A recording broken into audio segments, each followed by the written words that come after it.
रामपुर गांव में मोहन अपने परिवार के साथ एक छोटे से किराए के कमरे में रहता था। उसके परिवार में उसकी माँ माला और उसकी पत्नी निशा और उनके 2 बच्चे अमन और ज्योति रहती थी।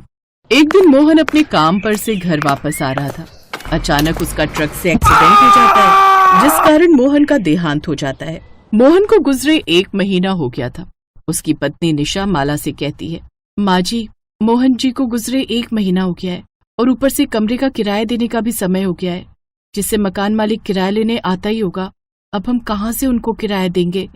बहू, ये तो तुम सही कह रही हो। हम एक काम करते हैं, इससे पहले खुद मकान मालिक हमें मकान से बेइज्जत करके बाहर निकाले, हम खुद ही कमरे को खाली करके यहाँ से कहीं दूर चले जाएंगे। माला अगले दिन ही अपने परिवार को लेकर और अपना सामान लेकर ट्रेन से किसी दूसरे राज्य मेघालय आ जाती है। और जैसे ही वो लोग ट्रेन से बाहर आते हैं तो जोरदार बारिश हो रही थी। माँ जी, यहाँ तो बहुत तेज बारिश हो रही है। तो फिक्र मत कर बहू, कोई न कोई जगह हम ढूंढ ही लेंगे रहने के लिए। तभी माला रेलवे स्टेशन के पास ही साइड में एक चादर बिछाती है। सब लोग वहाँ बैठ जाते हैं। तभी अमन को बहुत तेज भूख लगती है और वो निशा से कहता है, माँ, मुझे बहुत तेज भूख लग रही है। हाँ माँ, भाई ठीक कह रहा है, मुझे भी बहुत तेज भूख लग रही है। निशा रेलवे स्टेशन के पास कुछ खाने के लिए देखती है तो उसको गर्मा गर्म समोसे बेचता एक आदमी दिखाई देता है। तभी निशा उस समोसे वाले के पास जाती है और उससे 4 समोसे लेती है। भैया, 4 गर्मा गर्म समोसे दे दीजिए। वैसे कितने के हैं 4 समोसे? 60 रुपए के हैं बहन।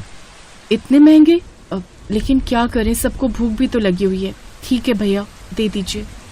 निशा उस समोसे वाले से 4 समोसे लाती है और सब लोग बैठकर खाते हैं। थोड़ी देर बाद ही उनके पास एक चौकीदार आकर उनको वहाँ से भगा देता है। फिर वो लोग उठकर अपने लिए कहीं रुकने का ठिकाना ढूंढते हैं। तभी निशा को एक खाली झोपड़ी दिखाई पड़ती है। माँ जी, देखो, वहाँ एक खाली झोपड़ी पड़ी है, क्यों ना हम लोग वहीं चलें, कहीं इस बारिश में बच्चे भीगकर बीमार न पड़ जाएं। बहू, तू कह तो ठीक रही है, इसके सिवा हमारे पास कोई ठिकाना भी नहीं है। माला और सभी बच्चे अपनी रात उस झोपड़ी में गुजारते हैं। फिर अगली सुबह उठकर निशा उस झोपड़ी को देखती है तो अपनी सास से कहती है, माँ जी, क्यों ना हम इसी झोपड़ी को ठीक करके यहीं रहने लगे। माला भी इस बात पर गौर देती है। दोनों सास बहू उस झोपड़ी को ठीक करने लगती हैं और उसके अंदर रहने लगती हैं। एक दिन निशा अपनी सास से कहती है, माँ जी, ऐसा कब तक चलेगा? मुझे लगता है अब मुझे कोई काम ढूंढकर काम पर जाना शुरू कर देना चाहिए। अब हमारे पास पैसे खत्म हो जा रहे हैं, मैं काम की तलाश करके आती हूँ। ठीक है बहू, मैं तब तक दोनों बच्चों के पास रहती हूँ। ऐसे बोलकर निशा काम की तलाश में निकल गई और उसको एक घर में झाड़ू पोछे का काम मिल जाता है। अब निशा रोज पहले अपने घर का काम करती और फिर जल्दी से काम पर जाती है। ऐसे ही निशा को 2 महीने काम करते हुए हो गए और एक दिन निशा के मालिक का कहीं और ट्रांसफर हो गया, जिस कारण मालिक उसका हिसाब कर देते हैं। निशा, कल से तुम काम पर मत आना, मेरा कहीं और ट्रांसफर है, जिस कारण हमको यहाँ से जाना पड़ रहा है। और ये लो तुम्हारे पैसे, तुम्हारा हिसाब पूरा हुआ। निशा उदास हो जाती है और उसे आगे की चिंता सताने लगती है। फिर उन पैसों से वो अपनी रसोई का सारा राशन खरीद लेती है। आज मौसम भी अच्छा हो रहा है, क्यों ना आज बच्चों के लिए गर्मा गर्म समोसे बना देती हूँ।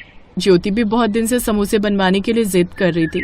तभी बादलों की गड़गड़ाहट शुरू हो जाती है और अचानक बहुत तेज बारिश आनी शुरू हो जाती है और निशा बारिश में भीगती हुई अपने घर पर जाती है और देखती है कि उसकी सास ने पहले से ही घर पर खाना बनाया हुआ था।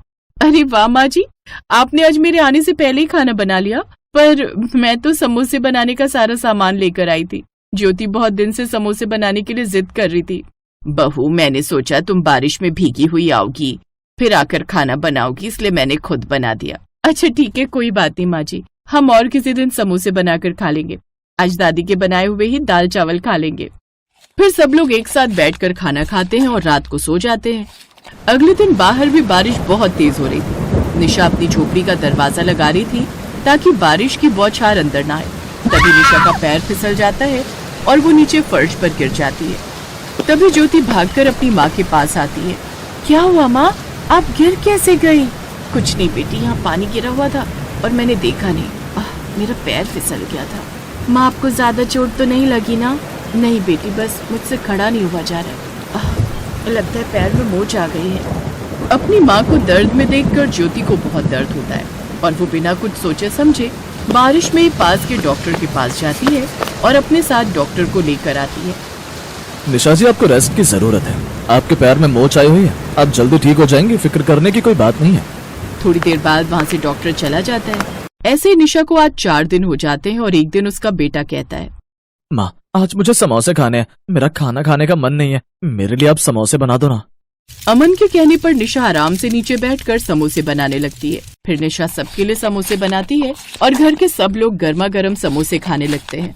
तभी अमन कहता है, माँ, आपने तो समोसे बहुत अच्छे बनाए, दुकान वाले अंकल से भी ज्यादा अच्छा है स्वाद आपके समोसे में।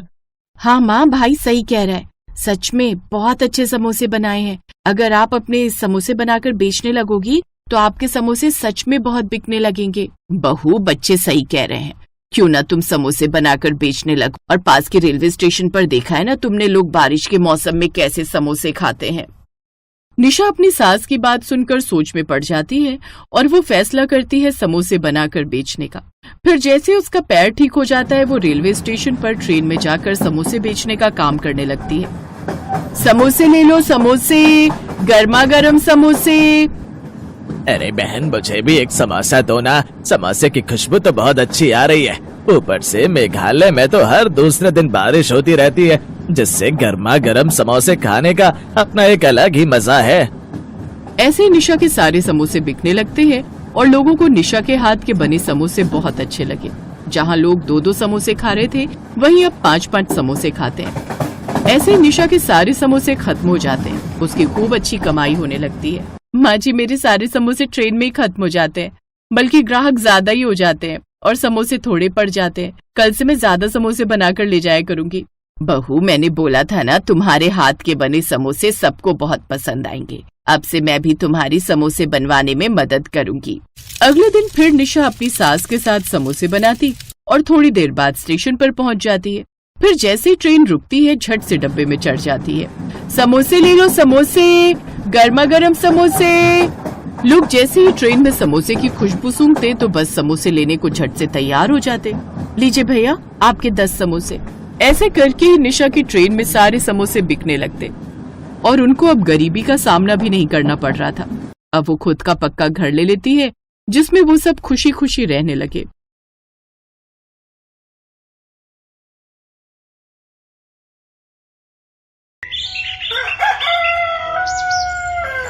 मिर्जापुर गांव में सुधीर अपने बेटे मयंक और पत्नी रुमला के साथ रहता था।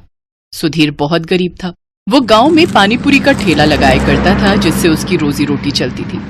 मयंक 19 साल का था, लेकिन तब भी उसका बचपना नहीं जाता था। वो अपने दोस्तों के साथ सारा दिन गांव में घूमता फिरता रहता और उसका बूढ़ा पिता पानीपुरी का ठेला लगाकर घर चलाता। गर्मियों का महीना था। गांव के पेड़ पर अमियां लगी थीं और मयंक गांव के लड़कों के साथ उन्हें तोड़ने के लिए पेड़ पर चढ़ा। उसने थोड़े से आम तोड़े ही थे कि तभी उसका बैलेंस बिगड़ा और वो नीचे गिर गया। नीचे एक पत्थर था, जिस पर गिरते ही उसकी एक आंख में गहरी चोट लग गई। अरे ये क्या, इसकी आंख से तो खून बह रहा है। जल्दी चलो यहाँ से, नहीं तो इसका इल्जाम हमारे ऊपर ही आएगा। उसके साथ के लड़के वहां से भाग गए। फिर किसी ने ठेले पर काम कर रहे सुधीर को खबर दी। सुधीर अपना ठेला वहीं छोड़कर भागे भागे मयंक के पास पहुंचा, जहां वो दर्द के मारे कराह रहा था। वहीं घर पर जब उसकी माँ को गांव वालों ने खबर दी तो वो भी उस ओर दौड़ पड़ी। मयंक बेटा, क्या हुआ तुझे? आँख खोल बेटा। सुधीर और रुमला उसे जल्दी से अस्पताल लेकर भागे, जहां डॉक्टरों ने उनसे कहा, देखिए, इनको लाने में देर हो गई है। इनकी आंख में घाव अंदर तक हो चुका है, जिससे इनकी पुतली पर भी असर पड़ा है। अब उस आंख की रोशनी कभी वापस नहीं आएगी और इसका इलाज करवाना ही है तो उसमें लाखों का खर्चा आएगा। सुधीर के पास ना तो इतना पैसा था और ना ही कोई जमीन जायदाद जिसे बेचकर वो अपने बेटे का इलाज करवा पाता। हे भगवान, ये मेरे बच्चे को तूने किस बात की सजा दी है? कोई चमत्कार दिखा और मेरे बच्चे को ठीक कर दे भगवान। रुमला, जब तुम ही टूट जाओगी तो मयंक को कौन संभालेगा? ऐसे ही कुछ दिन बीत गए। मयंक अब कहीं जाता तो सब उसको अंधा कहकर उसका मजाक उड़ाते। ये सुनकर मयंक का दिल टूट जाता है। सुधीर और रुमला ने उसे समझाने की बहुत कोशिश की। अब वो घर पर ही रहता। इधर समय के साथ सुधीर और बूढ़ा होता गया। उसकी तबीयत अब ठीक नहीं रहती। अब वो ज्यादा देर तक ठेले पर नहीं बैठ पाता था।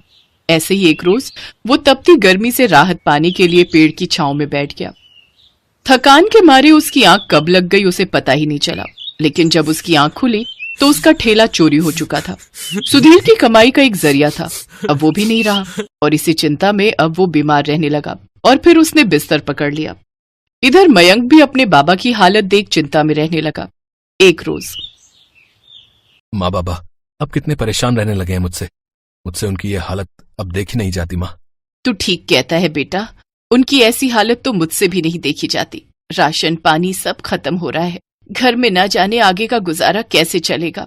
माँ मैं बाबा की मदद करना चाहता हूँ, अब मैं इस घर की जिम्मेदारी संभालना चाहता हूँ। लेकिन बेटा तुम ऐसी हालत में ये सब कैसे कर पाओगे।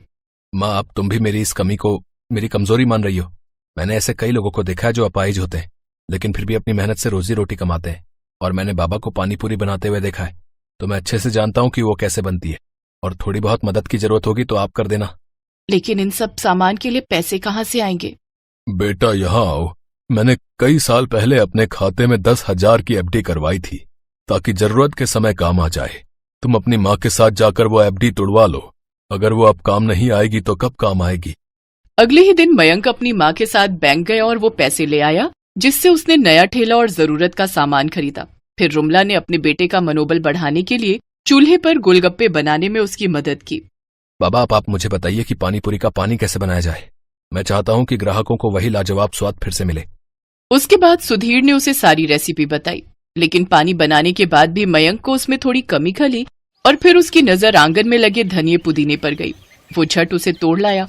फिर धनिया, पुदीना, जीरा, नमक, हरी मिर्च, छोटा छोटा कच्चा प्याज, साथ ही और भी कई तरह के खड़े मसाले कूटकर उस पानी में मिला दिए, जिससे उसका स्वाद कई गुना बढ़ गया और उसने बड़ा ही स्वादिष्ट खट्टा मीठा पानी बनाकर तैयार कर लिया। वाह लाजवाब। मयंक ठेले पर रखकर सारा सामान बेचने निकल गया। अरे वो देखो, सुधीर का अंधा बेटा निकला है पानी पूरी बेचने। अरे ये कितने भी कोशिश कर ले, लेकिन जो स्वाद सुधीर की पानी पूरी में था ना, वो इसकी में कहाँ होगा। चलो फिर भी खाकर देखते हैं, बड़े दिनों बाद तो गांव में पानी पूरी देखने को मिल रही है। वो दोनों ग्राहक मयंक के ठेले पर पानी पूरी खाने लगे, लेकिन उनमें से एक ग्राहक बोला, अरे वाह, ये मसाला पानी पूरी खाकर तो मजा आ गया भाई। सचमुच ये तो सुधीर की पानी पूरी से भी बहुत स्वादिष्ट है। सचमुच भैया, कमाल का स्वाद है इस पानी पूरी में। इससे पहले मैंने इतनी स्वादिष्ट मसाला पानी पूरी नहीं खाई। उस दिन मयंक की खूब कमाई हुई। उसके पास ग्राहकों की भीड़ लग गई। उसकी सारी पानी पूरी खत्म हो गई। शाम को मयंक खुशी खुशी घर लौटा। अब वो हर रोज मसालेदार पानी पूरी बनाकर लोगों को खिलाता। अब तो उसके पास इतनी भीड़ रहती कि उसे काम पर अपने साथ एक और लड़के को रखना पड़ा। धीरे धीरे सभी लोग मयंक को मसाला पानी पूरी वाले के नाम से जानने लगे। अब उनकी आर्थिक स्थिति सुधरने लगी थी। एक रोज मयंक अपने पिता से, चलो बाबा, अब दिल्ली चलते हैं, अब वहीं जाकर आपका इलाज करवाएंगे। नहीं बेटा, मैं तो बूढ़ा हो गया हूँ, तू अपने बारे में सोच और अपनी आंख का इलाज करवा। घबराइए मत बाबा, मेरे पास अब इतने पैसे आ गए हैं कि मैं दोनों का इलाज अच्छे से करवा सकता हूँ। दोनों ने दिल्ली जाकर अपना इलाज करवाया। दोनों पिता बेटे एकदम ठीक हो गए। फिर दोनों वापस आकर मसाला पानी पूरी का काम मिलकर करने लगे, जिससे उनकी आमदनी और भी बढ़ गई। अब उनके ऊपर से दुखों के बादल छट गए और वो सब खुशी खुशी एक साथ रह